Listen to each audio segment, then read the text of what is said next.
তিন প্রকার লোকের জন্য জান্নাত হারাম। মধুমিলক্ষণ, যে সর্বদা মদ পান করে, বলা পিতামাতার অবদ্ধ সন্তান, পিতামাতার অবদ্ধ সন্তানের জন্য জান্নাত হারাম। অর্থাৎ দায়ুসের জন্য জাহান্নাম হারাম, দায়ুসের জন্য জান্নাত হারাম। দায়ুস কাকে বলে জানেন? মহিলাদেরকে বেপরদা চালায়, বিবিদেরকে বেপরদা চালায়, মেয়েদেরকে বেপরদা চালায়। আপনি হাদিস হন, আপনি আলেম হন, আপনার মেয়ে যদি বেপরদা চলে, আপনার মেয়ে যদি বেপরদা চলে, আপনার বউ যদি বেপরদা চলে, খোদার কসম হাদিসের ভাষা অনুযায়ী আপনি দায়ুস, আপনার বিবিও দায়ুস, আপনার মেয়েও দায়ুস, আপনিও দায়ুস। আর এই দায়ুসের জায়গা জাহান্নাম। দায়ুসের জায়গা কই ভাই? জাহান্নামে। এজন্য দায়ুসের জায়গা জাহান্নামে।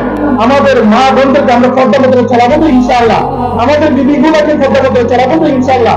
আজ পুরুষেরা ঘরে থাকে, মহিলাগুলো মার্কেট করতে